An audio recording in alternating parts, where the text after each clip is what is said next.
Right. Good morning to everyone and welcome to the show. My name is Rose777 and I am so happy to see all of these familiar faces in chat this morning. It is so good to see you all.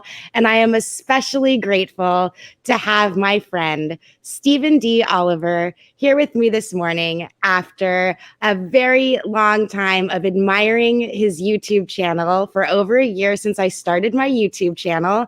And I'm sure everyone recognizes his name from all of the YouTube chats as a huge supporter of our community. And I have been wanting to talk to you, Steven, ever since I discovered your YouTube channel. And I just love everything that you do. And you have such a wonderful, calming voice. And I just really feel that you have such a kind spirit. That's what I felt from your YouTube videos and when you're explaining about meditation. So I'm really excited to get into this topic with you because I know that you have some suggestions, and this is a topic that can really help a lot of people. Even me right now, I'm dealing with some health issues and I'm trying to explore alternative healing remedies. And there's so much stuff out there. And a lot of people who are trying to leave the allopathic world just don't even know where to start.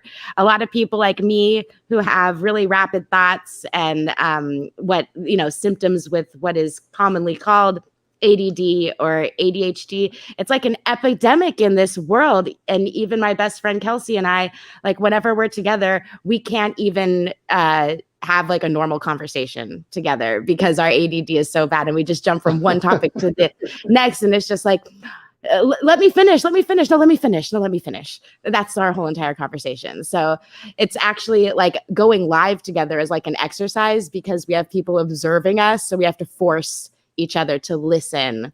So that's another topic, just the topic of listening in itself, aside from meditation. But anyway, enough of my rambling on. Welcome to the show, Steven. It's so great to see you. Well, thank you, Rose. I was so pleased when I sent you that little email that you immediately said, let's do a stream. I was just hoping we'd, chit chat a little bit. Just to give you some background about why I reached out to you. I've been wondering how I can contribute to the FE community. And there seemed to have been a lot of people who were doing measurements and doing all kinds of observations and generating fantastic work And although I like doing that, that's not my strong point. And I became more and more aware that as we move forward, there's a greater need for going inward. And I thought maybe my material might be of value to the community. So I reached out to you to see if we could, just explore that and see if ways that we can make it happen. Awesome. I'm so happy that you did because I've always been saying that this is such an amazing community and there are people with so many different kinds of skills and talents. And I know for me, I'm definitely not really great with physics per se, but I really I like being the glue that brings people together. So if I can find someone who knows physics and I can find someone who wants to learn about physics, then it really excites me to put those two people together. Just like I really need help with learning how to quiet myself and listen to my body and try to connect with the universe. I was talking with Jason last night about meditation. We were talking about pain, and he was recalling that I don't remember how long ago it was. Maybe it was a couple of months ago.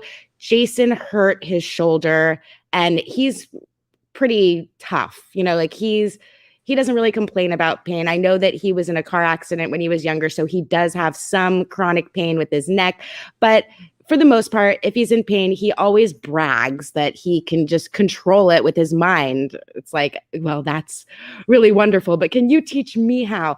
But when he hurt his arm, it was so bad that he even had his daughter taping it up so because it just he had to be perfectly still and Wow. it couldn't move. And I was just thinking to myself, oh my gosh, I really hope he feels better soon. I wonder how much time it's going to take his shoulder to get better because I need him. There's not enough room for two sick people in the house. But anyway, so he told me that he didn't just wait for it to get better.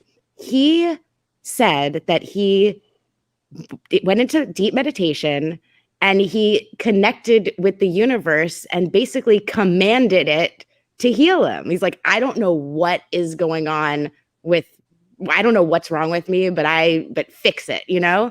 And it's so interesting to me because although I feel like I can mimic that behavior and in my mind tell the universe to heal me, it's difficult for me to say it with the kind of sincerity that I assume is required because I like to visualize how things work. And it's hard for me to visualize a picture in my mind of what is going on in the universe. How can I see what healing actually looks like? If I could see a picture of it, maybe that would help me to believe in it. So I know I kind of went off on a tangent there, but do you have any comments about that? No, no, no, you're right on target. Uh, the issue is it's called meditation practice. And it's called meditation practice for the reason. I was been involved for the last 10 years with some local universities. I bumped into some scientists who wanted a guinea pig to test the effects of meditation and meditative approaches with all of their various models. They have a lot of sociological models and physiological models that they wanted to test, but they couldn't do that. They needed someone who had been practicing. So we got together, and one of the recent studies that we did found that the level of success for these various techniques that I was trying was directly related to how much the person practiced. So they work, but they work better if you practice. Wow. So it's just, do you think that the practice does repetition have to do with it, or are you actually improving the skill of what you're doing? Both. Okay. There was a study, and I don't have the link here, but I can send you the link later. A study done in the UCLA, and they did high resolution brain scans of meditators. And they had people who didn't meditate and people who meditated a little bit and people who meditated a lot. And what they found out from these brain scans is that the people who meditated the most had organized brain neuron patterns. The neurons weren't like spaghetti, they were groomed. And that was the expression the researchers used. They said the people who meditated the most, it really looked like in the high resolution images that their neuron networks were groomed, were organized. Does that make sense? Absolutely. Absolutely. That's incredible. It In is. one of your videos, you were talking about the different stages of I don't know if the right word is frequency, but like theta of when your brain is going into sleep, the alpha, delta, theta, uh the different ways that your brain operates on those levels. What level are you shooting for with meditation? And can you also talk about the connection between the left and the right brain? I remember you discussing that in one of your videos as well, with the left and right brain and how it communicates in that balanced way. Yes, just a quick comment. You are breaking up a little bit, but I can hear you. And just let me know if you can hear me clearly. Am I still coming through clearly? You're totally clear to me. Okay, cool. Um, yes, the frequencies. Karen B did a great coffee talk show, and she had combined the frequencies that she works with the uh, more audible sounds from the tuning forks, and combine that with the emotional states and the physical states. Those are also related to the brain wave frequencies that they discovered. I believe it was in the 50s that they discovered that when people went to sleep, their brains slowed down. And the deeper you went into sleep, the slower they went. And they measured it in frequencies, beats per seconds. So when we are awake, like we're now talking, your beats per seconds are quite high. And if for yourself, someone who can type like really fast and you can listen to Crow's shows and type them almost as you listen, your brainwave frequencies would be going very rapidly. Okay, and that's what they call being awake, or in the you know, almost gamma, high frequencies. But as you go lower, something interesting happens. The slower your brain works, the more effectively your body can work. It's almost as if the body has to shut down a bit to allow the brain to function. And Oh, so what they found is that when you go into the really deep sleep, the body is actually turned off and it becomes unmovable. And that's a way you can test. If you take a feather and you strike somebody's face with a feather, if they don't move, you know they're in deep delta. You know they're in deep sleep. If they wiggle around a little bit and try to swipe it, they're not fully in delta. They're still in the higher stages. So anyway, when you get into those deep stages, the body actually is turned off, and you go into a healing mode. And so the important thing in being able to meditate is to get into these deeper states of healing. And here's the key that I think, it's just me, that if you can do it consciously, such as what Jason was talking about, if you can consciously go into these deeper states, then you can talk to yourself and actually help encourage different healings to take place. So you can, it's what they call conscious healing. So if you are consciously looking at something, it doesn't matter what it is, whatever you consciously focus on, it will improve. So if you look at me and I'm looking at you and we're exchanging, we are going to create something better. It will happen automatically. It's what people do when they get together. It's like if a group of people get together and they're positive, they will always improve and create. So we will naturally heal. That is our natural tendency. Wow, that is so fascinating. And it seems like a lot of our body, that is why we sleep probably.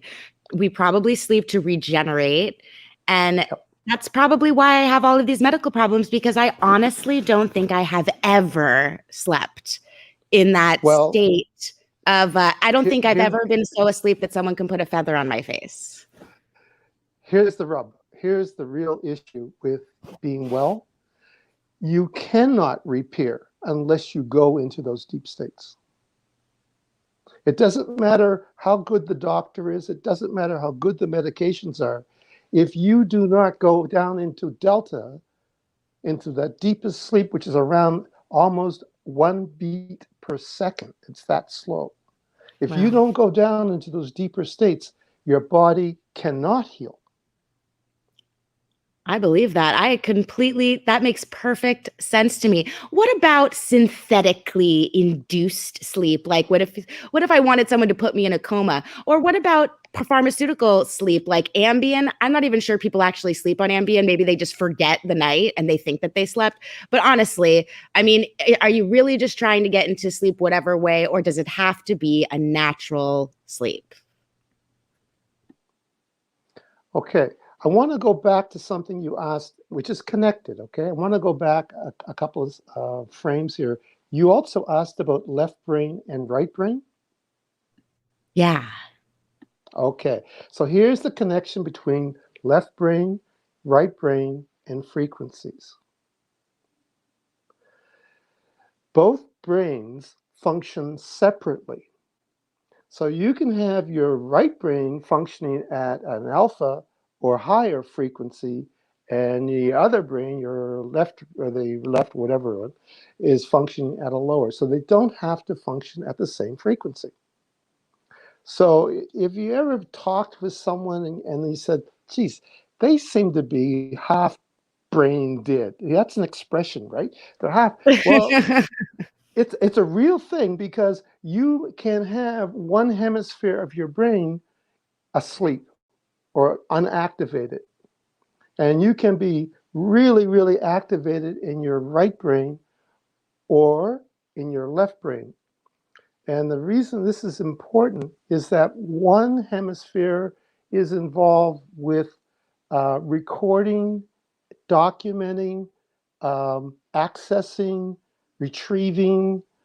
What are some of the other things associated with processing previously happened events? The other brain is responsible for capturing real-time events. What's happening right now? And its job, that hemisphere, is responsible for digesting everything that's happening around you in real time. Now, because it's so busy doing that in real time, that hemisphere cannot, of course, record it. So it hands what is called frames or photographs, or I call them frames. It passes a frame, which is a representation of what just happened, to the other brain. And that other brain files it and organizes it for you. So you can get a situation where someone cannot remember anything, or you can get a situation where someone cannot forget something. And you probably have friends who will never, ever let a bone go. They had something happen to them in the past, and that's all they talk about.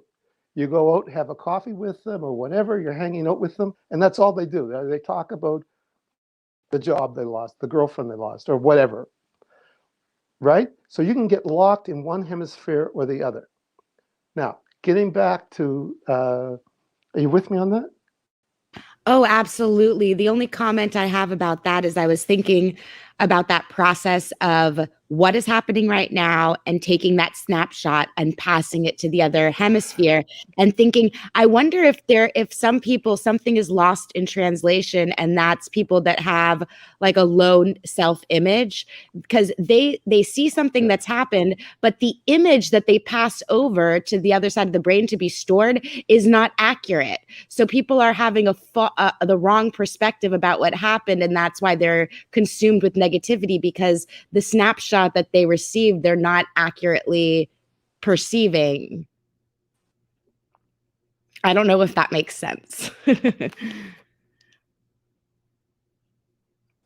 That if you keep asking someone about a previous event, they will keep embellishing it and distort it. So that's a known thing, that we will not leave our memories intact. We will embellish them. But here's a tidbit that I think will help. There are two languages. One language is written from the left to the right, and other languages are written from the right to the left. Hint: one language is left hemisphere oriented, as we write from the left to the right, and the other language space is right hemisphere based, which is written from the right to the left. Now, Wow. what's interesting, languages that are written from the right to the left are impossible to distort. They are accurate because they are a representation of what actually happened. They are the snapshot. Languages that are written from the left to the right, i.e. English, can be distorted and can be incorrect and can be, in fact, lies. You can lie in English, but you can't lie in Hebrew. Very, very Original Hebrew. interesting. So, Right, in the original Hebrew, and the same thing with Mandarin. In the original Mandarin languages, they were traditionally right to left. You cannot lie in them. You can't tell a lie. You can only represent what actually happened. and so what about languages, the difference between languages that are written phonetically and then languages that are written with symbols, or languages that are written Well, from the you just top hit to it the on. bottom? Right. So if you take emojis, if you sent me a series of emojis, right, those couldn't be altered. Those would be the actual what you meant to say. If you Yeah. sent me, right? So emojis or graphical languages are right-brained, are in the present. They can only represent what actually happened. And you really have to go out of your way to lie in a right-brain language. You have to be extremely deceptive. You have to be a real snake. And we'll leave that for another topic. But in the Yeah. left-brain languages, I can say something that, like, I am a black man. But that's a lie, because black is French for white. Blanche. Blanche is white. So when I say I am a blanche homme, I am not. I am a Nigua. So you can take a language like English and you can flip the meaning of the word so that as I'm talking to you, I'm actually lying. And another example, and I just started doing this. I forget who mentioned it. It may have been in one of Karen's streams. She doesn't like saying good morning Right. because morning is death. Morning. Mourning. Yeah, that is interesting. But I feel like your intent is what matters the most. So if you're intending to say It, good morning, then ah, that is going to if supersede. but that's only if you're conscious. Right. And this is how we get into the programming and manipulation of people. If you say to me, Steve, you're a black man, and you know that black was originally blanche, which was white, but really it's been translated, so now it really means someone of African descent. If you do that Right. consciously, you're cool. But if you don't know that, um, um, there's a lot of really great videos coming out from the community about the satanic nature of what we're experiencing right now, and the Yeah. hypnosis and the manipulation. And the way that is happening is through the manipulation of languages and using symbols that you don't know the meaning for. So Yeah. if you know the meaning of a symbol and it's evil, you won't use it. But I have to deceive you if you're using a right brain symbolic representation. I have to deceive you and tell you, oh, this symbol for Halloween is actually a good thing, and you want your kids to dress up like skeletons, and it's a good thing. Oh, it's really, really, really, really, really good, and they'll have lots of fun, and And eat lots of candy right? with processed And sugar. they'll get candy, and their teeth will rot, and blah blah blah blah blah. Um, and you will normalize things associated with Halloween. You have to lie about it. You see what I'm going with? How if you manipulate a symbol and the person's not, but the moment you become conscious of it, then the symbol will never affect you. So there's two levels here. One is we use a language, a left brain language, English, that is easy to manipulate and lie with. Yeah. So getting back to so what happens when we take a drug to go to sleep, right? What Well, what I hemisphere do they put out? Do they put out both hemispheres, or do they just put out one? I don't know, Stephen. Tell me. I don't know. That is so interesting. That is very interesting, isn't it? And so, which hemisphere do you think is involved with dreaming? Oh gosh. Okay. I guess the one involved with dreaming would be the right hemisphere, the recording Well, the right hemisphere. hemisphere, the left brain is the recording hemisphere, Oh, okay. Because I always and think of the left brain as like logic, action, and the right brain as intuition and feeling. And but I guess you're right. The yes, left brain would well, be the one that's in the action of recording. the right brain is the camera, and the left brain is the film. Gotcha. And so um, it is possible. And one time, a long time ago, I took some sleeping pills. I wasn't sleeping right, and the doctor said, "Oh, take these for a week, and or reset your sleeping rhythms." And boy, did I ever feel crappy after that. Would wake up in the morning. Did I ever feel? I think I did it for 3 or 4 days, and finally said, "No, I'll stay awake." You ever notice that You when you do remember the that? name of the drug? I'm curious. No, no, this is a long time ago. It Okay. was very effective. I basically had to run to bed before I fell asleep.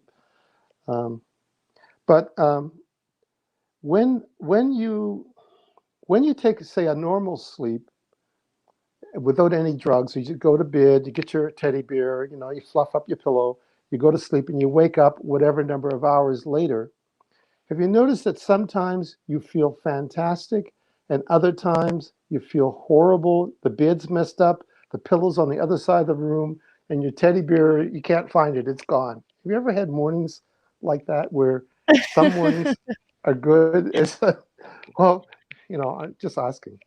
I totally know what you're talking about, and I don't really move much if I sleep, but I totally know what you're talking about. Like, when I was younger and I was a kid, there would definitely be times where I'd wake up and there's a pillow across the floor and like my leg is halfway off the bed and like just everything's in shambles. And then other times you wake up and it's just like, la, I am Snow White and the Uh, birds are flying towards me now. Rose, Yes. Rose, Oh no. I'm getting a battery issue with, yeah, I know. I know. I've got it plugged in, but it doesn't seem to be charging. I'm just let me No worries at all. I thought you were telling me to stop singing do because it was a affecting. technology here. All right, so we're going to have Steven replug in his device. I'm going to say hi to everyone in the chat. Let's see here. We've got Johnny Cool. How's it going? Jennifer M. Good to see you. National Memorial Gardens. Illuminat Me Reloaded. Grounded Extracts. Valley Parks. It is so good to see you all. What I will do, Rose, if I drop off, what I will do is I will go to my other computer and reconnect. That sounds great. I thought the chart. Yeah, I thought that having it plugged in, for some reason, it doesn't want to charge while I'm on the stream. I don't know, maybe because it's using so much resources. But it's plugged in, and it has the little arrow sign showing that the battery is, the charging cable is connected, but it's not charged. But anyway, just to, that's what I will do. I will go to my desktop if I get disconnected, so I'll try to reconnect, okay? Okay, sounds good. Take your time. But just to wrap this up very quickly, if you go to sleep, there are times that you have restful sleep and times that you don't. And that would probably be associated with one hemisphere being more active, and particularly the left hemisphere. But if you take a drug, it doesn't guarantee that your brain will not be active. So that's why you get hit or miss benefits with drugs. Here's the thing. If you meditate and go into these deeper levels, you can pretty much guarantee that you can quiet both hemispheres. That's why meditation, for you who has difficult doing traditional sleeping, you probably found the meditation very beneficial because you quieted both hemispheres, went down into lower frequencies, and felt better. Am I correct? Well, I've never been able to successfully meditate myself to sleep, but it probably just means that I have... not to go to sleep. Oh, Not to go to sleep, because you don't want to necessarily go to sleep when you meditate. You want to slow the frequency of the brain, which is you will still be awake, you will still be conscious, but the brain wave frequencies will slow down, and you can access the healing benefits. well, I have tried to meditate, but I've never experienced any kind of beneficial outcome, probably because I just haven't practiced enough. I don't know if you have enough battery for one more question, but I wanted to ask you about guided meditation, because that's the most success I've ever had, where there's another human being that I have to try to impress, right? So like if there's a person babysitting me and like sitting next to me while I'm trying to meditate, then I really try to do a good job. And then I feel like I'm doing it more than I ever have, but I still don't feel like I'm doing it right. So I need help. Well, okay. First of all, there is no wrong way to meditate.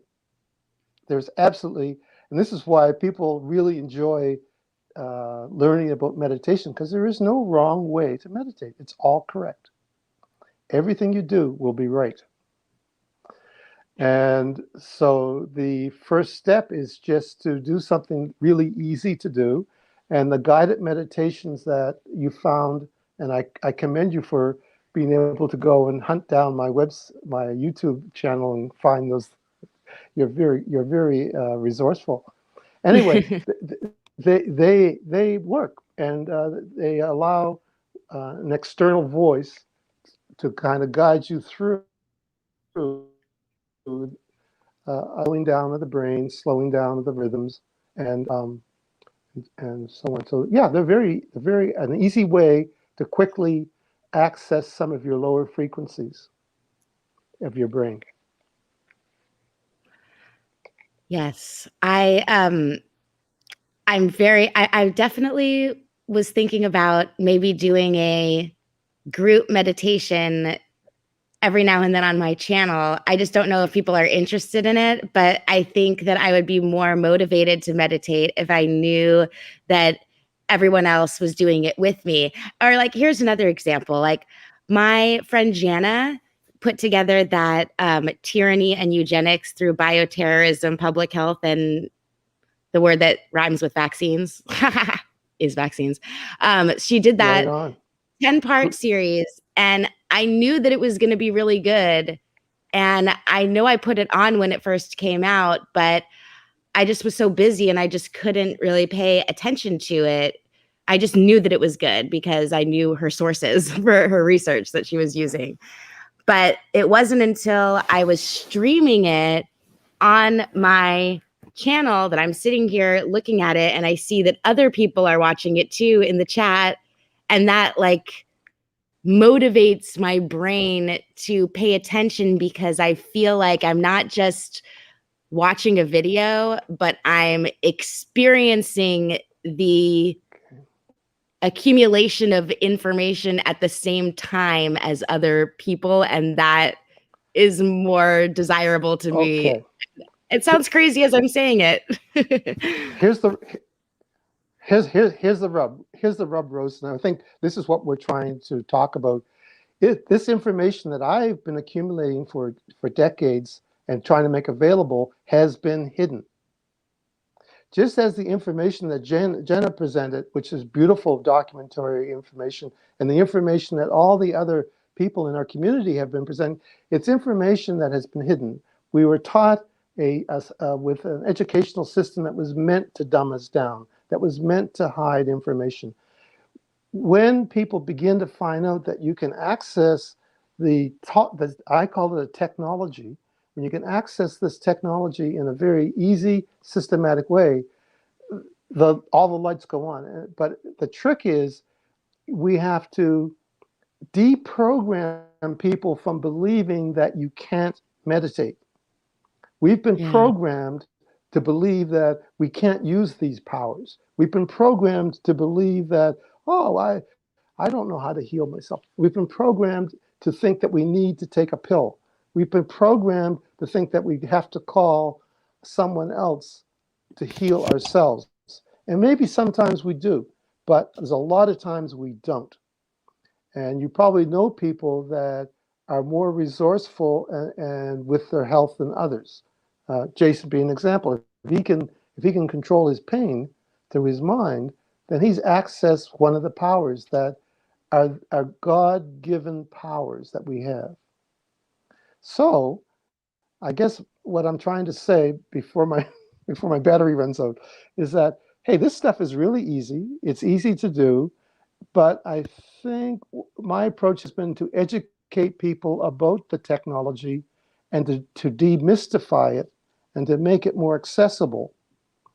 And that's where the power is. As soon as you begin to realize that these tools are here, the analogy I use is being in a room with the lights turned off, it's totally black. The light switch is right beside you, but you don't know the light switch is right there, right beside you, right? And as a result, you still wander around the room in this dark room, not being able to see. If you knew the light switch was just there to your right, click, you could turn it on, and the room would be lit. They've hidden this information from us, and that's I guess the bottom line. They've hidden it from you. Absolutely. And we, just like you said, we need to demystify it and bring this information to the forefront. I think that is so beneficial for all of us. And I know that in your email to me, you had talked about how you wanted to talk about the 3 body centering, the technique that you tested with ADHD in young adults, and then also breaking the spell that you're talking about from early childhood and our internal map of reality. And so before we get into that, I just wanted to kind of backtrack a little bit. Something that I wanted to ask at the beginning, but I didn't, is how did you get into meditation? What's your background with finding this practice?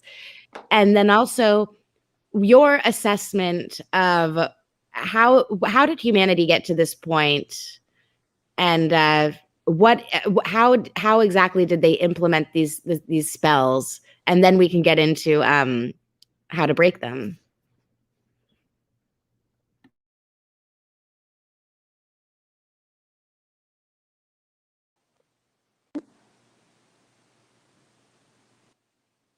Can you hear me?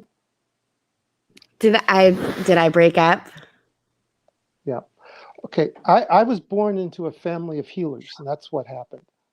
And so for me, being thinking about spiritual healing and that kind of thing was just natural. I just never assumed anything different. So that's how I kind of grew up into it. And then as I moved along in my age and realized that no, not everyone thought that and approached life that way, I kept mysteriously bumping into people that would say, "Hey, Steve, go here, take a look at this."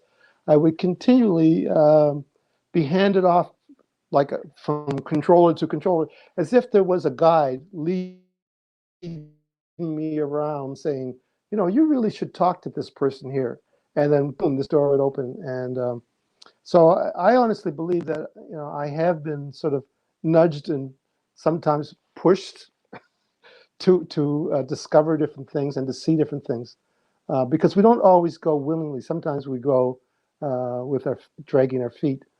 Um, so I don't know whether that answers your question or not, Rose. Absolutely. Yeah. And I also am curious now about your family. Can you tell me a little bit about your family and what your parents did and what your grandparents were like? I love learning about just where people come from and their families. And you're a little bit older than me, so just thinking about like your parents and your grandparents will provide me with a lot of Yeah, right. background history. Well, my mother and father, they passed away. They were spiritual healers, and they did social community work. My father was a minister, and that was their life. That's what they did. Be, but the magical part of what they did was they changed people's perception of themselves. They didn't just repeat things; they actually changed people's vision, and they were able to create a lot of really positive events here in the province that I live in, Nova Scotia, Canada. Um, they were able to reverse a lot of the effects of discrimination and segregation, which unfortunately we've just entered back into it with our health pass. Yeah, So, medical uh, tyranny. yeah, we've gone into segregation here. It's quite serious. But anyway, that was but their power was in changing people's perception. And that's what kind of got me interested in understanding how to reach people. And it's by tapping their imagination. If you can tap someone's imagination, typically their right brain, engage them, then they can begin to absorb what you're trying to say. If you're talking to someone and they are thinking about the past, if you're talking to someone and all they're doing is recalling images of what you might be, recalling images of what people like you have said to them in the past, recalling images of what they should say and should do, if they're constantly living by what I call their internal map, rather than just responding to their moment to moment experience in terms of, hey, I'm getting a good vibe off this person.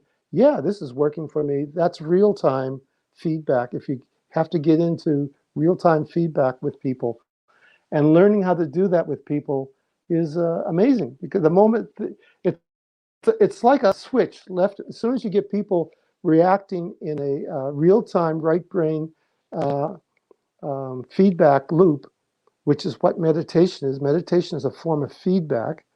Then I like to say that it's instantaneous. Healing will be, um, hopefully, this conversation has made you feel good. Oh, absolutely. Yeah, Okay. when I woke up this morning, I feel much better now than I did when I woke up. And it was instantaneous. It wasn't delayed. It was instantaneous. This conversation has motivated me. It's stimulated me, and I'm getting benefit from it. The energy benefit is instantaneous, and people get the feedback immediately. So hopefully people who are watching the stream are getting some feedback that's making them feel good about themselves and about what we're talking about. And it's instantaneous. And that's what the elite are afraid of. If we start tapping our community in this way, the changes will be immediate, not tomorrow, right?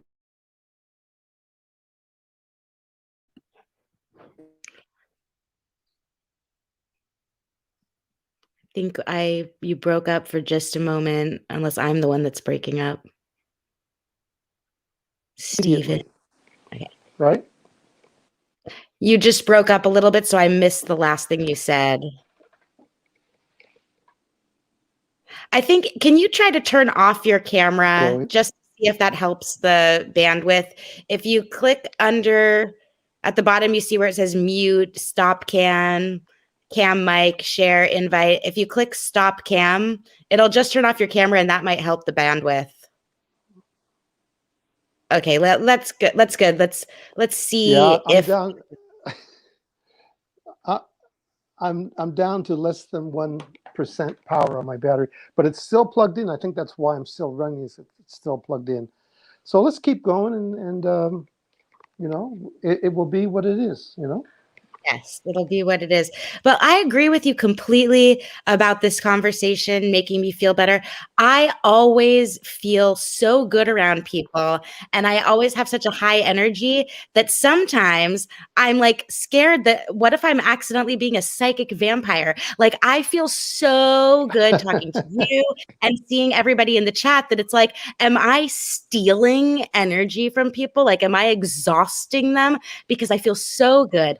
But Well, honestly, I want to feel that from meditation, but I feel an instant reaction from it, from social interaction. Being around other human beings has an instant positive effect on me. But when I'm alone and trying to be quiet, it's almost like my body wants to scream in terror. And okay. it's like, I don't want to admit that it's loneliness, but what if it is loneliness or just like boredom and discomfort with being with myself? It sounds weird to say because I like myself, I like my personality, but I'm just trying to figure this out and be honest about what's going on. One of the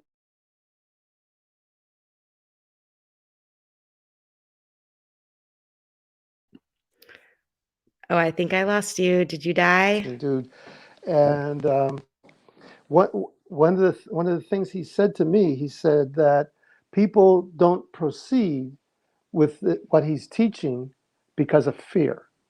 It's fear that stops people from learning this technique. Fear and ignorance. So don't be afraid. You are not going to hurt you. Well, consciously and logically, I know I'm not going to hurt me. And I know that there's nothing to be afraid of. But then also, the only logical conclusion I can come to about this difficulty is that it's probably what you're describing and it's some kind of fear. So it's like, what would I be afraid of discovering? Or what would the fear be of Okay. that Well, I'm not realizing? there were two topics. There were two topics that I wanted to talk about, and it's okay that we didn't get to them really, but uh, I'll mention it. There's something called the internal map of reality, and I sent you a little thing on it. And if people go to my Facebook page, I'll put this little handout, it's a 4-page handout, a PDF. I'll put it in there.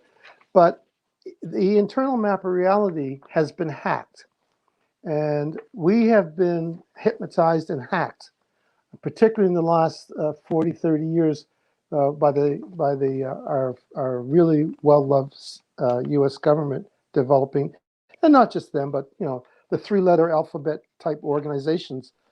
There's been movies written about it. But what they hacked was something called our internal map of reality, and it's an entity that's not taught in universities. It's information that's only shared between those in the know.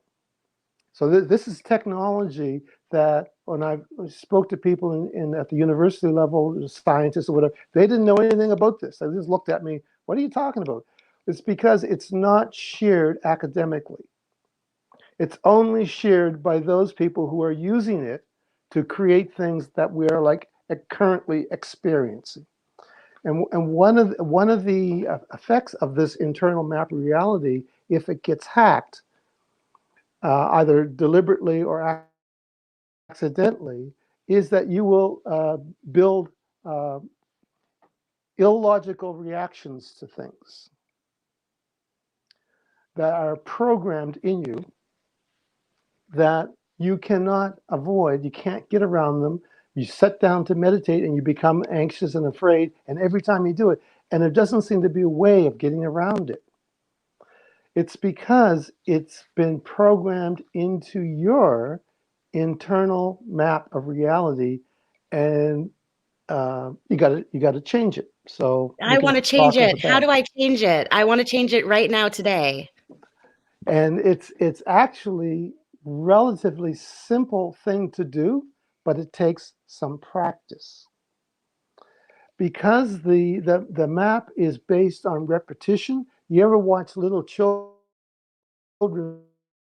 When children are learning something, how often do they repeat something? Forever. They repeat, Yeah. they repeat, they repeat. You know, right? So this is building neural pathways. So part of the thing with programming the population, and I'll just speak generally here. I won't go into specifics. Is to repeat, repeat, and repeat. And I think there's a famous phrase: you can get the population to believe anything, just keep repeating it. I think some of your Hitler. famous presidents have used that. Hitler has said that, but I believe a recent president used that, and it's associated with the three number event. Oh, Anyway, yeah. if you repeat something frequently enough, people will believe it. Why? It's because it goes into the left brain, gets imprinted, and when you then uh, associate that event, you recall information and you recall the hacked version of it. So what I've been working on for some time is A, understanding how the internal map of reality works, and B, how to deprogram it, how to clean it, right? And uh, if you look at that last page on the internal map of reality, on the very last page, there's a list of 10 things that are the 10 components. And one of the components is something called a timeline. And the timeline is everything that you have experienced of value stored in a chronological and retrievable fashion instantaneously by the left brain. And it has attached to it suggested behaviors and states of mind. And that's where the hack is. They can implant um, things in your timeline by repeating, repeating, repeating, so that if I just mention those three numbers to you, people will have a certain gut reaction to those three numbers associated to an event. You following me? Yeah, like 9/11. Oh, you said the three numbers. Okay. Yeah, it's very powerful. So, yeah, so understanding your internal map is the freedom. If you understand how your map is made, uh, part of breaking the spell is learning how to uh, either A, not use your map, which you can do, or B, how to clean up your map, how to clean up your timeline, and how to get rid of I call it unresourceful associations. So you have some associations which are resourceful and some that are unresourceful. So when you sit down to meditate, some unresourceful associations come up which prevent you from meditating.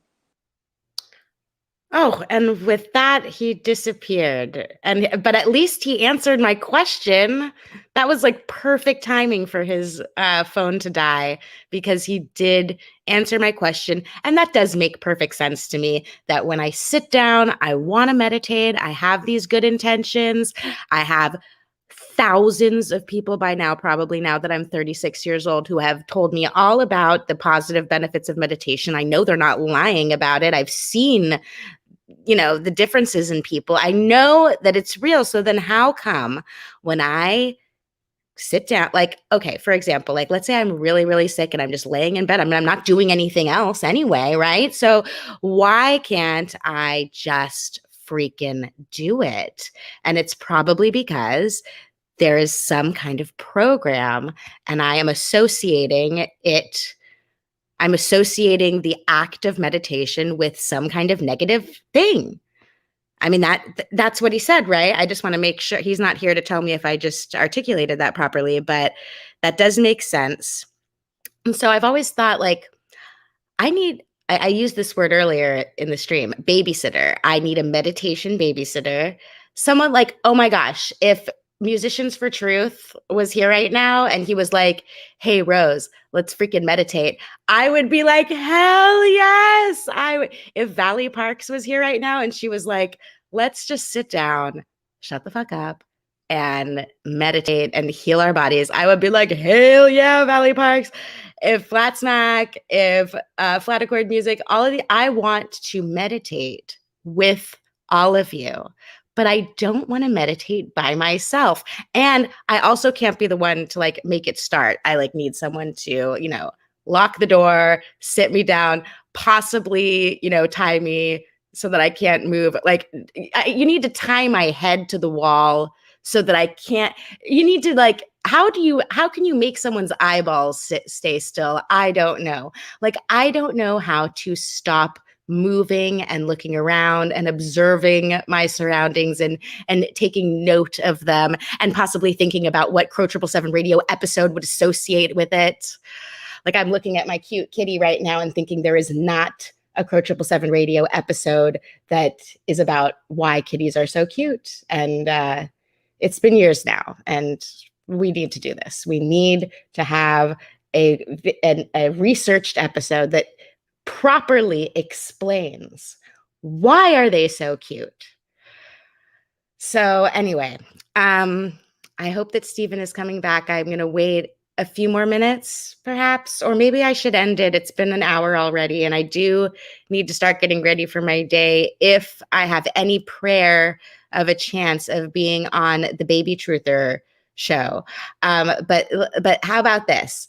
Would anybody like to be my babysitter on a live stream? Like, is this possible or is this cheating? Is it cheating if I put on some meditation music and seriously, well, am I allowed to look at the chat? I did go to a Buddhist like once a week while I was in Montana. I went to this Tibetan Buddhist's house, and he was from Tibet, and he was the real deal. And he was married to a woman that spoke English, and she was translating for him. And he gave me the mantra through her. Like I talked to him, and then he talked to her, and she talked to me. Om tare tu re svoha. And he gave me mantra beads. And I know that Steven has mantra beads as well. I've seen him wear them in his picture. And so I asked the Tibetan Lama, do I have to close my eyes while I'm meditating? And he said no. And he gave me a picture of the green Tara to put on the wall and stare at it while I meditated. And it was extremely helpful. Gosh, I can't believe I forgot about this. It was extremely helpful with the beads, to count the beads. So really, so far, the Buddhist thing was the most helpful and the most I've ever tried. But I'm still looking back. I know I tried, but I'm just not satisfied with how I tried. And maybe that's another part of my meditation issue, is that I'm a perfectionist. And so I'm trying to imagine this perfect thing, but there is no perfect thing. And perfect timing, Steven's back. Welcome back, Steven. Hello. Can you hear me?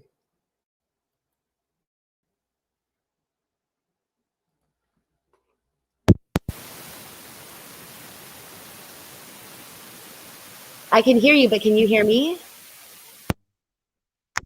I can hear you. Well, I mean, I could hear something. Yes, I can hear you. Okay, great. Welcome back.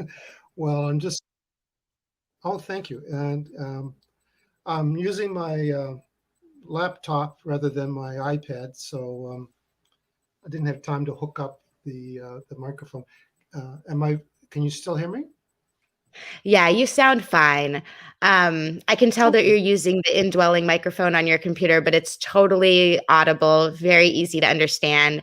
And I was just rambling about my issues with meditation and about how I went to a like this Tibetan Lama's house when I was living in Montana once a week with all of my roommates, and that was really fun. And I really tried. I really tried to take that seriously, and he gave me the beads. And so, people in the chat were saying like we're talking about playing instruments and doing different things. So, what is your take on when you're practicing meditation? Can your eyes be open? If I wanted to meditate on a live stream, am I allowed to look at the chat, or do I have to keep my eyes closed? What about when I'm playing the piano? I think that's when my brain feels the calmest. So is that a form of meditation? What about coloring, knitting, or do we just need to, sit down, close our eyes, and be quiet, and that's the only way to do it?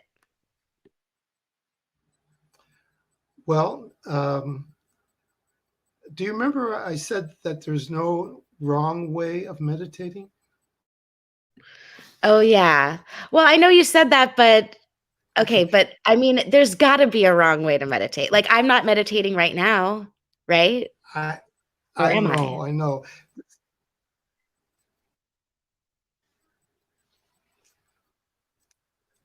Well, we've been taught in school that we get a correct answer and we get a wrong answer. We've been taught that, eh? So Yeah. there are different types of meditations. I do meditations with my eyes open and with my eyes closed, and they have different reactions. But can we just go back to the brainwave frequency thing? Oh, of course, we have to go back to the original Okay. topic that you were talking about when Okay. you, Well, sorry about that. it's related to your question. Um, when you have your eyes open, there's a greater tendency for your brain waves to be faster because there's more information to process.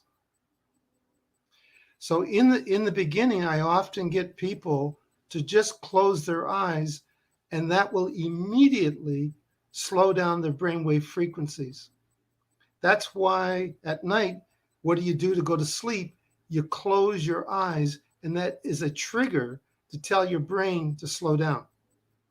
So it's a mechanical way of slowing the brain down. Now, you don't have to do that. Through practice, you can learn to slow down the brain with your eyes open. You can learn to slow down your brain while you're driving the car. There's no wrong way, but there are some ways that are a bit easier, particularly in the first stages. All right. Well, that makes me feel a lot better that sometimes you meditate with your eyes open. Um, okay, but I agree with you that closing your eyes definitely has some kind of mechanical trigger. And I think mine is broken because when I close my eyes, my brain freaks out and it's just like, what's going on? What am I missing? Yeah, So at nighttime, yeah. I have to be If so if if exhausted to you turn off the lights and close my eyes. if you're a high frequency type of person, which you seem to be, you're a very high energy, beautiful lady, and I love your energy, and I think everyone loves your energy. Um, but the thing is that when you close your eyes, it kind of takes you further away from that frequency. And with your Right. eyes open, it brings you closer to that frequency, which you may be more comfortable with that particular frequency. But in order to heal myself, I have to do the uncomfortable thing. And that's gonna be the biggest it's so crazy that just quieting my mind, it's like the easiest thing, you could do it for free, and this is definitely the biggest challenge of mine. This is my big obstacle in life that I'm supposed to overcome, is how to quiet my mind and get away from this. Maybe I'm just addicted to the frequency of, fast-paced stuff. Oh yeah, definitely the addiction is a big part of this. Um, Addiction is a funny thing because an addiction is what keeps us alive. Addiction is a natural thing that we have built into our behaviors that we go to eat, we breathe, we have certain things that we have to do, and so addiction is part of it. And addiction, of course, has been hacked. So the guys that like to make a lot of money off of people have used our natural tendency for addiction to their advantage. But here's the thing with in your situation, if you move, if you take your time and move through the steps slowly, you will get feedback that will make you feel better. So as you get feedback that makes you feel better, you will tend to do more of that. So it's like when you found the guided meditations, it made you feel good enough to make a comment to me. That I think you reached out to me and made a comment about it, which opened the door to us having this discussion. So it's all about feedback, and just remember that meditation is biofeedback. Right. So when you close your eyes and meditate, you're getting feedback, and the feedback you're getting is interrupted by your left brain. Mm. Okay, you're getting interrupted by something in the past. Now, you might find meditating with your eyes open easier. Is that true? Would you Yeah. find that? Yeah, okay. So for you, because there is something about closing your eyes that creates an issue, meditate with your eyes open. So try the guided when you did the guided meditations, did you have your eyes open or closed? Well, I was trying to force myself to keep my eyes closed because I thought that was the right thing to do. Yeah, hopefully in the instructions, I think I said, close your eyes if you want to. Hopefully that's what I said. No, All right. it wasn't because of anything you said. I just have this preconceived Yep. notion of what I'm supposed to do. Now, if I'm going to meditate with my eyes open, is it okay if I look around at different and like my brain notes, okay, that's a chair, that's a sweater, that's a purse, that's a mug, that's a bong, that's a water bottle, that's a piano, like, am I allowed to do that? Or am I? Well, let me tell you a little story. I love stories. You want to hear a little story about that? I would love it. Okay, here's a little story. I worked on a project with a company here in Halifax that provided assistance, residential assistance for kids that were in conflict with the law. And these kids were basically under court order to be in this organization, and they had issues. They had lots of issues. So I worked on a project, I don't know, for 2 or 3 years, where I would go in and do meditation and Tai Chi and talk with these kids in their various settings. And one of the things that I found was that the kids didn't really like closing their eyes, right? Because they had lots of memories. And so what I would do is I would get them to focus on something in the room, like a flower, a lamp switch, or whatever, just to occupy them.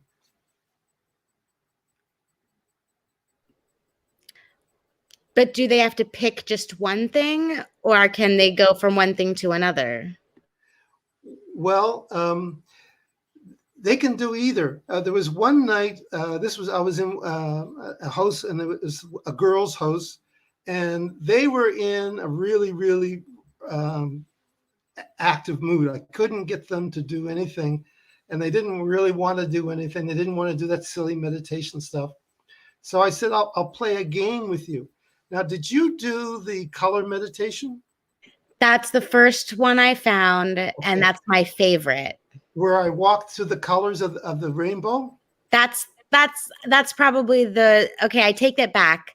The Buddhist Tibetan Lama guy was great, but your color, that one was my favorite, the closest I've ever gotten to like feeling like I was meditating. Yeah, that one's special. So what I did with these young ladies is I did the color meditation by talking about making a pizza. So we were sitting around the room, all laughing and giggling, and I was talking. I walked through the colors of the rainbow, talking about making a pizza. And by the time we finished going through all the colors of the rainbow, they were ready to do some other work.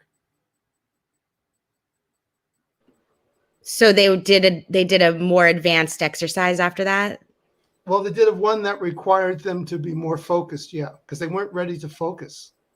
So what I did was I did the color meditation interactively. It's like if you're on a long drive with some kids in the car, you can get them to find everything that's red. Look around you, find all the things that are red. And they would say, oh, there's a whatever, there's a car that's red. And then you'd walk up, find everything that's orange. And they look around and find everything that's orange. And then find everything that's yellow. What it does by recalling those colors, it triggers certain physiological responses to those colors. And by the time you get to blue, you're really calm.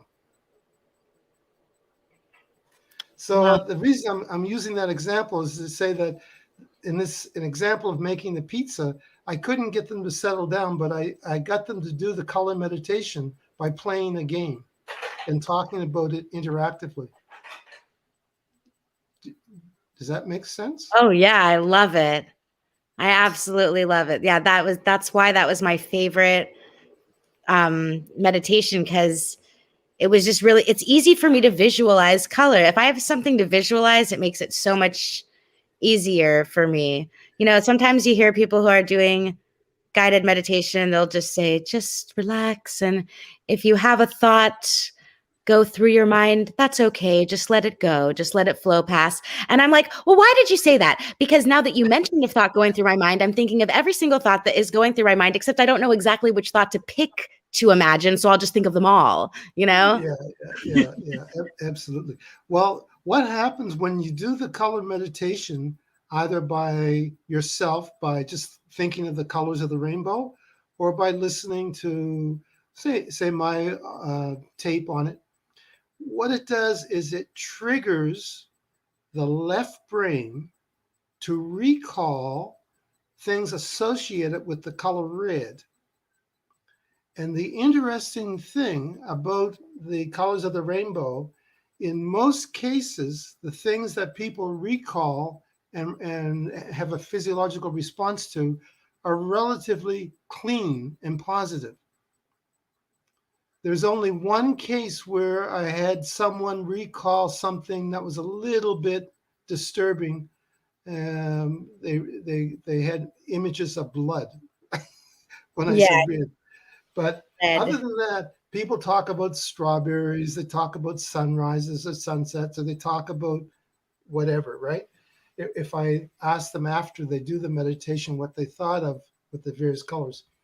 So there's something deeper, though. The colors are associated with frequencies. And so when you think of the color, say, blue, it starts you start to respond to the color blue on a whole whack of different levels. Not just the word blue, but you might get a visual image of something that's blue. You might hear a sound. You might get a taste in your mouth when you hear the word blue. But you'll start getting physiological responses. And those are tied to those frequencies that, remember, we talked about earlier that Karen B was showing on the Coffee Talk session. It's all connected, right? Yeah. Love it. And also, when you were talking about how the brain waves were looking more organized rather than like spaghetti. That Right. is just fascinating to me. I would love to see that. I was wondering if that reminded you, since you can visualize it, uh, is it like a cymatic outcome? Is it cymatics that's causing them to be organized? Because the frequency is cymatics, right? Yeah, I haven't done a lot of research on cymatics. That's extremely interesting. Um, I, I I'm into drumming. I like drumming. I've always been into drumming, and there are certain frequencies when you're drumming that take you into all kinds of interesting spaces, right? Um, and I remember seeing something that the Hebrew letters make the shape of the letter. So when you say the letter in Hebrew, it will actually visually make that shape cymatically. Right. That is so crazy. And I think it was Jen on Truth Seeker 69. She was been mentioned this a couple of times about how the breath will set us free. The way we're going to get out of this current situation is with the breath or the word of people, and that's why we've been had to wear face masks. That's part of the ritual, is blocking our breath, blocking our words, and that the power of the word is awakening. So, um, yeah. Let me ask you a question, Rose. Yes. Getting back to the internal map of reality, because that to me is like so important. If you begin to understand how that works, big part of it is knowing how you think. In your opinion, what is thinking? Okay. To me, I love this question. Thinking is okay. Well, I guess, wow. Now that I think about it, I feel like thinking to me is like basically an argument where it's like there's a string of premises that lead to a conclusion. So it's like I'm taking different ideas and I'm connecting them together to interpret a conclusion. And I'm constantly judging the situation, not in like a negative way, but I'm making an assessment. Okay, beautiful. I like that a lot. Would it be fair for me to say that for you, thinking is very much related to words and sentences? Absolutely. Okay. Would it surprise you if I said that that is one mode of thinking, that No, you have multiple modes of thinking? that would not surprise me at all. I know that there are other modes. So I guess that the one I described is the one I'm consciously tapped into and the most aware of. It would be your most powerful and active mode of thinking, which is called your auditory words. Now, there are people who are auditory, but it's not words, it's sounds. So I would think Jason would be an auditory, but he would be for sounds, like with music. He can probably hear music in his head. And maybe you can too, because I know you have a beautiful voice. Can you actually hear music in your head? Constantly. I am Okay, always hearing Rachmaninoff's third concerto or beautiful. just a lot of classical music or Iron Maiden and just lots of guitar solos or like a Okay. guitar solo from the Rest in Peace album. It does not end. And there are people that can actually compose music in their head and then go and write it out. That's amazing. I can't do that, but my little brother can. Okay. So, but Amazing. what you can do, you can probably compose a sentence in your head and then write it out. That that I can do. And there are people that can construct an image in their head and then go and draw it. Those people are incredible. Can Yes. you do that? So Are you one of those people? I am not a visual. Well, I am somewhat visual. I'm physical. What I will do is I will have a physical representation of what I want to do, and Mm, then I will go and do it. But I that's am the best. also auditory. I do like words a lot. So here's where I'm going with this: is that the six modes of thinking are auditory, visual, uh, kinesthetic, feeling as movement, um, smelling, and taste. So there are people that are such powerful smellers and think with their smell that they can smell a bottle of wine and tell you what year it was made and what uh, vineyard it came from. There Boy, are people who are so attuned to their olfactory senses that they can smell a perfume and tell you exactly what it's made of. And these people are paid big bucks to just smell perfumes. well, you know what that So reminds me of? Amanda Vollmer as a naturopath, when she actually has patients in person, she can smell their breath and yep, know what yep, is going on with them. that's right.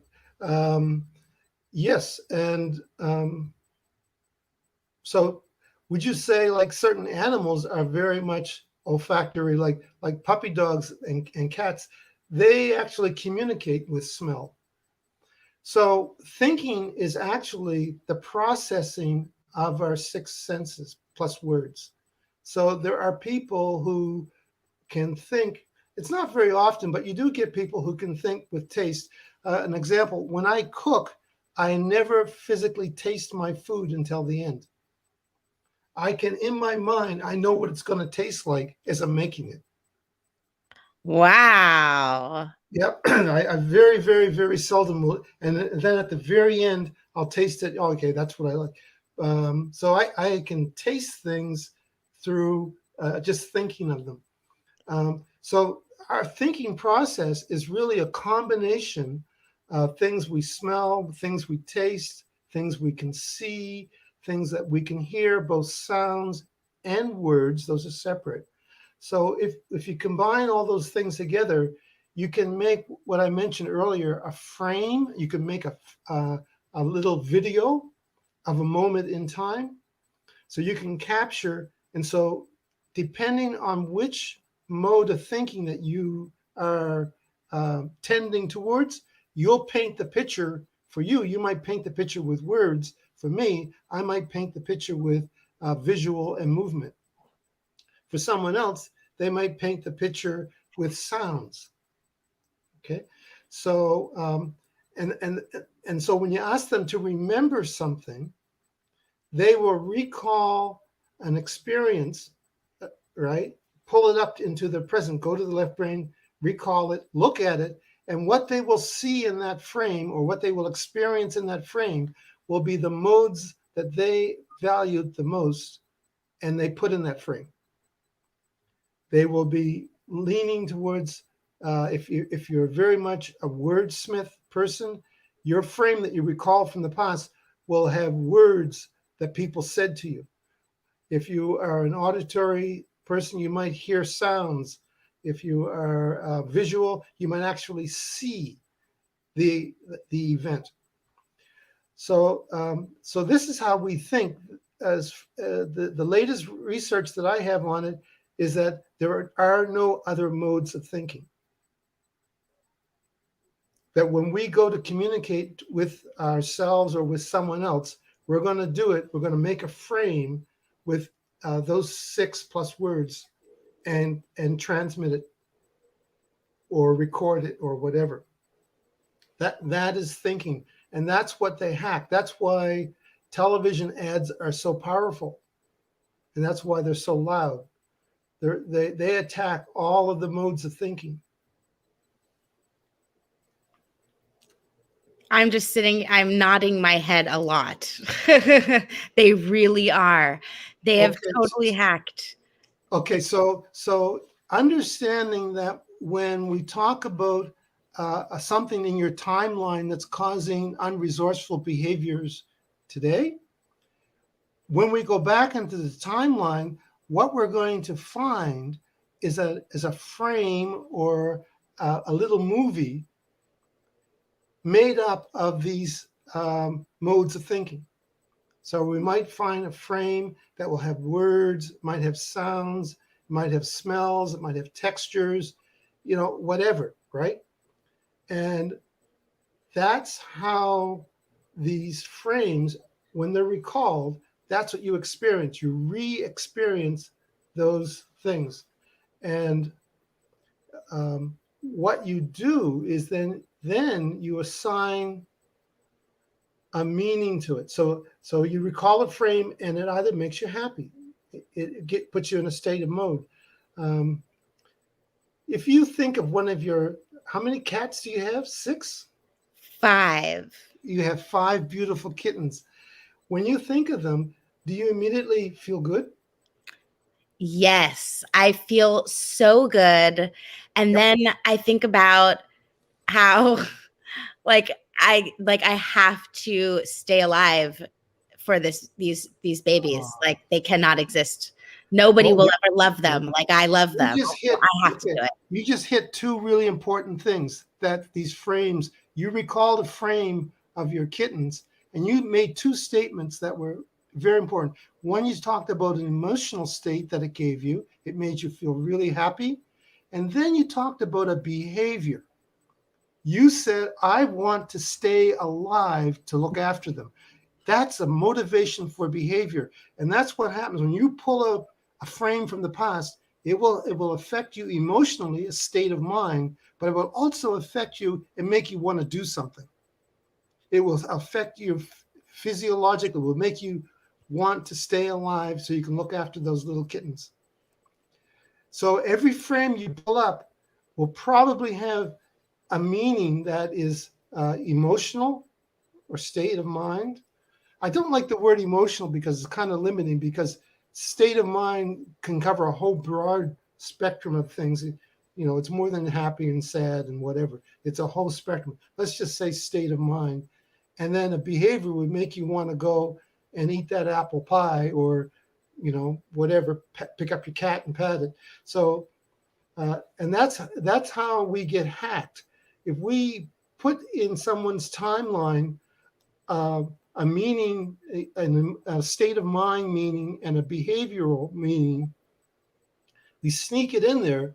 Then when you recall that frame, say through watching a movie or hearing something on mainstream media, all of a sudden you want to go out and buy toilet paper. You ever wonder, how did that happen? How did all those people want to buy toilet paper everywhere in the world? I don't understand why they wanted to buy toilet paper, because following the logic that there was going to be some kind of problem, wouldn't they also want other things other than toilet paper? Like, why just the toilet paper, especially when you can use other things as toilet paper? It's precisely because it's what they were told, because they are so brainwashed by their televisions and they're so influenced by suggestion. And Steven, I know that when I was in high school, I watched TRL and I just kind of liked whatever music they put in front of me, even though I was kind of into other music. Like, I still listened to the music that was on the television. I felt myself kind of like, it was like, ew, like I can feel myself being brainwashed. I don't understand how these people don't feel so yucky about being these blind followers. They get high on it. You see, the toilet paper thing was what they call a benchmark test. Before they implemented the masks, they did a test of the system. So they wanted to see if the programming worked. So if they hit the buy toilet paper frame, and they put something out there on the, and I bet I could find it if I went out and just watched old news broadcasts. There's something in them that they put out there that triggered people's desire. A state, the mind state was panic, and the behavior was to go and hoard toilet paper. They triggered that deliberately to see if people would follow their next command, which was everyone's going to wear masks. Absolutely. So, it has to be that. It has to be that. You're so right, because it's ridiculous. And they needed to pick something ridiculous. It can't be anything other than a litmus test for whether or not they're going to follow. It was a test. And when you understand how the map of reality works, you can see when they're doing these things. You can spot it. Another way to spot when the map, about 20, 30 years ago, the Olympic athletes started doing some weird behaviors before they did their events. If you've watched some of the Olympics, before they do their event, whether it's running or diving or whatever it is, you might see them, might look like they are acting out their behavior, whatever the routine is. Have you ever noticed that? Like a runner, they'll do something physical before they actually get to the racing blocks. Yeah. Have you ever noticed that? Yeah, or like people who play baseball, they'll take a couple of bats and they'll swing a couple bats before going up to the plate. Absolutely. Olympics is very, very competitive. So the elites know about the internal map of reality, and they gave that information to the elite coaches who trained the elite athletes how to motivate them to be in their peak behavior. So what they are doing there, they are recalling specific frames of reference from their stored memory that will put them physiologically in the most peak top performance. They're not just walking through the steps. They are doing almost like a little meditation to recall specific frames that will make them the most successful and the most likely to win whatever the event is. They're actually implementing a part of their internal map of reality. Yes. Interesting, eh? Absolutely. And like martial arts as well. I think that that's a really relevant one as well. Yeah. The connection between the Eastern philosophies and what the West has done, when the Western scientists got a hold of these meditators and they started to discover things, they kind of started to get into the mind hacking thing, which is why it's very hard to find teachers now. They won't teach. They're not as openly giving away their information now, because the 3-letter alphabet organizations took that information and misused it. Right. And that is, a lot of people ask, why is information occulted? And so there's like 2 different reasons, I think. One is to keep knowledge away from people in order to control them.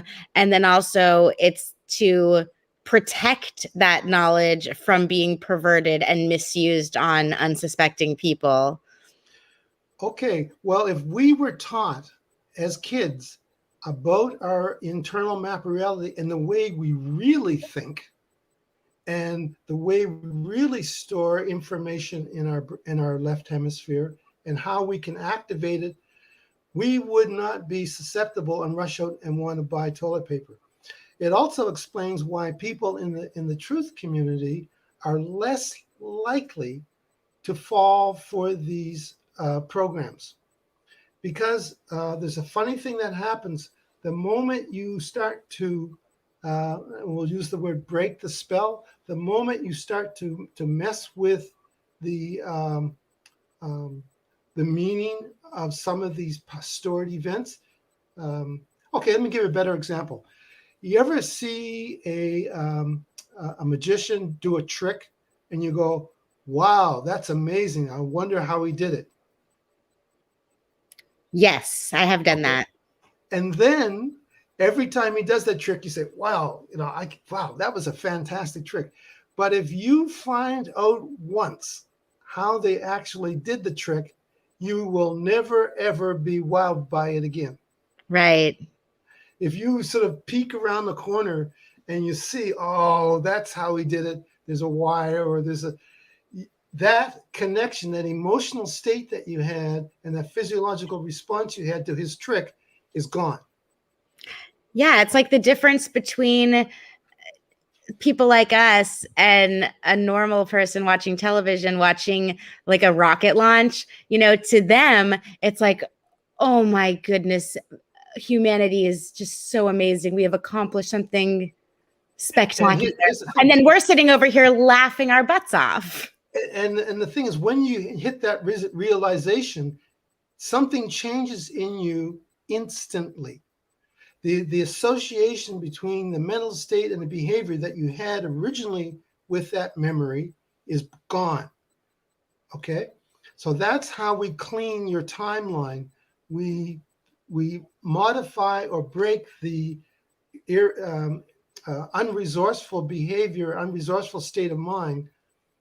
I had someone that I used to work with. She was terrified of heights. I mean, really terrified of heights. Like, didn't like even going in elevators, right? Would Wow. take the stairs, terrified of heights. After working with her for some time, she went away on vacation, and she said, well, look, I won't be able to meet. I used to meet with her for a half hour or an hour once a week there. She said, I won't be able to meet this week, blah, blah, blah, blah, blah. I'm going on vacation. She went to Vegas. And then she came back from the trip, and I said, how was your trip to Vegas? She said, oh, it was fantastic. She said, I went up to a high building and jumped off the building with one of those bungee cords. I said, you did what? She said, yeah, I went up. It was a ride. That's right. You go at the very top of the building, and they hook you up, and you jump off with a bungee cord. She said, I did it 3 times. I said, well, how could you do that? She said, yeah, I just broke the connection between, we had been working on, she did that on her own. She broke the connection between the physiological fear response and the image, the concept of heights. Wow. That's And, amazing. And by doing that, she said she was standing there and she recalled the image. She could feel the image that made her frightened. And she, I think what she actually did was she turned it into a joke. Rather than making it a fear response, she made it into a joke response, and she got in the elevator, went up on the ride, and jumped off the building 3 times. So it can be immediate and instantaneous. Sometimes, for some people, they have to break the association a couple of times before it actually goes away. Sometimes it goes away in phases. If that makes sense. Yeah. Right. Say if you have a real high anxiety about peanut butter, maybe the first thing that will happen is that you will be able to actually look at a jar of peanut butter without having that response, and then maybe the next time you'll be able to open it up and look at it, and that kind of thing. So it's really a fun thing, but I think there's a good reason why we weren't taught about perspective in schools, and we weren't taught about electromagnetic things in school. We weren't taught about our internal map of reality in school. So people who go to university and they spend 5, 6, 10 years in university come out of it not knowing one of the most important things is how we think and the power of our thoughts. They come out not being able to meditate. Right. And that's all by design. They just want regurgitators and workers, not thinkers. I think so. And the more that we learn about the true nature of reality, and the more we learn that what we know, the people in control have to know. Like, obviously, we're not the only people that figured this out. The people in control know. So it just becomes more and more ridiculous. Our education system, like, it is absolutely laughable. I can't believe that I cared so much about getting straight A's, wasted all of that energy. It was truly black magic mind spell. They stole my brain cycles. I was, if I had taken that energy and put it towards learning something like alchemy or the mind sciences, or just like real life skills, like how to maintain a farm or saddle a horse, like, multiply that by thousands of other kids. I mean, the world would be a completely different place if we just abolished this crazy education thing that we've got going on, quote unquote education. Maybe that's one positive outcome of all of this poppycock, because there's more people that are waking up, because they may not be totally awake, but at least they don't want to suffocate their kids. And so more people are going to start, teaching their homeschooling, and actually teaching kids stuff worth knowing. Well, I agree. I think the people who are going to create a parallel but separate culture, society, those people I think will benefit. Unfortunately, I don't know what's going to happen to the many of my friends who 100% are following the agenda. Yeah. And how many of your friends are, I mean, like what percentage of the people that you were associating with before all of this nonsense started, are you surprised by who of your friends are complying? Well, yes and no, but I have a friend that I talk with about these issues, and we both agree that the percentage is somewhere around the same percentage of the people who think we live on a spinning ball. Okay. Yeah. Well, I that's think it's probably pretty close to that percentage, that if you can believe that, then you can believe that you need to go buy some toilet paper. yeah, it really is that simple, isn't it? And that is why we should, that's why I flat smacked my best friend Kelsey, and I'm so happy that she woke up to that, because now she's just making all these other connections, and she wants so badly to share everything that she's learning. And yeah. Well, you can see there's a dovetail effect. It radiates out. So I saw the early shows with you and your friend Kelsey, and she changed physically. She looks different. She sounds different. Her whole posture is different. I think that has created many positive things in her life, right? Oh So yeah. so the the timeline thing, it's we tend to think of a timeline as a linear one line, but it's not. It's multidimensional. So some one event in your past will radiate out in all dimensions and in many different ways and interconnect. So when you make a positive change in your timeline, you clean up your timeline, it starts to radiate out to other aspects that you thought maybe originally weren't related, but tend to be interact and interrelated, right? Yeah. So meditation will, I think the ultimate goal of meditation, the ultimate goal is that you can walk away from your internal map of reality.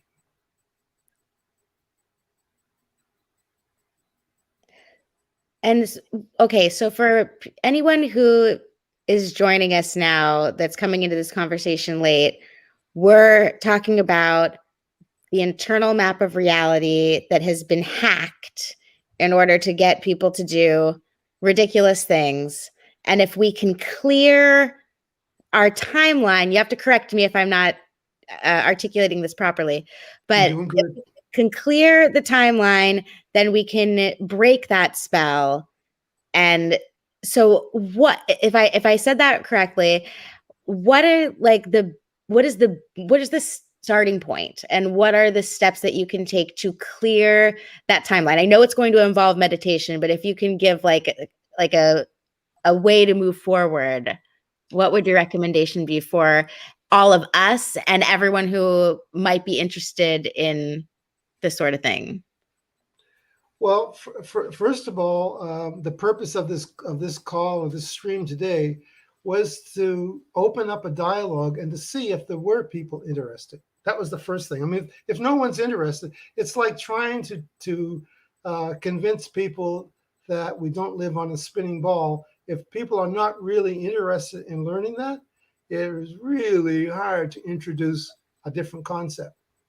So I think what we're doing right now is just getting a feel if people are interested in learning about uh, how to clear their internal map of reality, how to make it useful, and how to maybe even potentially walk away from it and not use it at all. Because the internal map of reality is an overlay on you. It's not you. Well, Your I'm internal really map of reality interested. is everything that you've learned since you were a grasshopper. Well, I'm really interested. I want to clear my timeline, and I can't speak for anyone else, but I think that a lot of people here are interested in learning how to do this. So, would you be interested in like doing a little series with me on this? And it can be like a journey together for anyone who wants to join us? Well, absolutely, and that's why I reached out to you, is to say, well, what can I give back to the community? Because since 2015, I pretty much have been a watcher, enjoying making the odd comment here and there, but you know, and maybe this is something, and the timing is right. I think this is the right time to go a bit deeper, especially given what's happening around us and to our society. The people's strings are being pulled, so to speak, and understanding how these manipulations are working, being able to clear our timelines and not react is very, very important. And maybe we can begin to each of you can begin to help people in your close family and friends, because this has a radiant effect. So if you're around people that are clear, that have cleared their map, and they're not overreacting to everything around them, it affects you. And if you're around people that are heavily influenced, heavily affected, it feels hard, isn't it, when you're around people who are heavily programmed? I can't spend a lot of time around people like that. Can you relate to that? Oh, yeah, absolutely.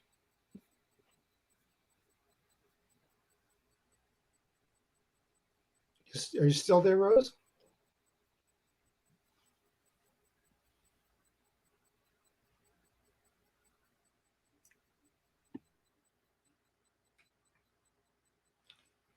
Are you still there, Rose?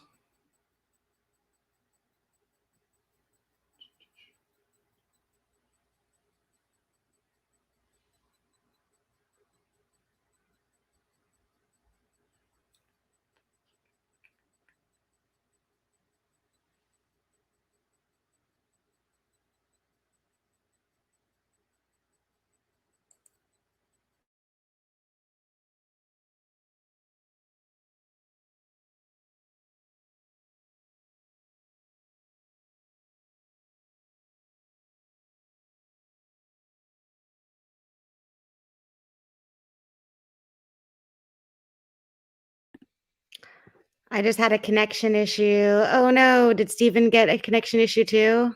I'm back. Okay, good. I don't know what happened. Yeah, it doesn't matter. I guess we were saying is that would I be willing to put some of this information out and take definitely let's take a couple steps with it. If there are people interested, fantastic. Um, yeah, I mean that's the purpose of this of me being on the stream with you today. Awesome. Yes, I think that it would be so great for us to have multiple streams where we go deeper into this topic. And this was just an overview. And I'm just so happy that you contacted me. It is an honor to have you on my channel so that everyone can get to finally meet you and hear the voice behind the name that you're just so supportive of everyone in chats. And I just always feel such a positive energy. And so when you asked me to come on, I just wanted to make it happen as soon as possible. It was just the other day that you emailed me and I just had to make it happen no matter what. So, It was let's do literally it. just 2 or 3 days ago. Literally just 2 or 3 days ago. Yeah. So let's When, plan when, another when one. things are right, they happen really quickly too. Yes.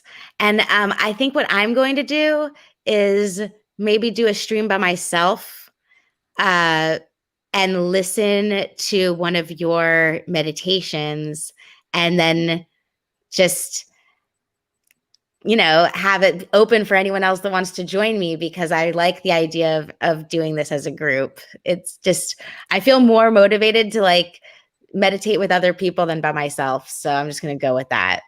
Yeah, which one would you start with? The color one. Yeah, that's my favorite one too. Yeah. I love that one so much. And then maybe I would go with one of the guided meditations. Yeah. Well, there's only three. I do one with colors, which is visual. I do one with sound, which is auditory. And I do one which is with your body, which is kinesthetic. Okay, I don't think I've tried that one. So yeah, there are a lot of videos that I still haven't watched on your channel that I'm going to. And I have your channel. I don't think I put your YouTube channel in the description. Well, what I'm thinking is that YouTube channel tends to have like a whole bunch of things in it. I'm thinking that what I will do is create a fresh YouTube channel that just has meditation stuff on it. So if people go to it, they won't have to root through my videos on traveling and my videos on Tai Chi and my videos on stuff. What do you think of that? If I just create a YouTube channel that's just with the meditation stuff and meditation videos, would make it a lot easier, right? Sure, you could do that. Although I'm sure a lot of people are interested in travel and Tai Chi as well. If you want to do a brand new channel and start fresh, that would be awesome. So whatever you feel is best. Whichever is easiest. I mean, you have the links. If you're going to do the color meditation, maybe that would be a nice first step for you to do a session by yourself, listening to the color meditation and talking about it. And then at some point when you feel you want to, we could do a round two. That sounds great. So I'm going to end the stream and I'm going to get ready. I have my Baby Truther show this afternoon with David, Jaron, and Alex. I don't want to let them down. Right on, my favorite shows. I will be in the chat. Awesome. Okay, well, everyone in the chat right now, it was so great to hang out with you all this morning. I hope that you enjoyed meeting Steven, and I hope that you will join us for part 2 when we do that. And everyone, please have the most wonderful, beautiful, magnificent day. Cheers. Much love to everybody.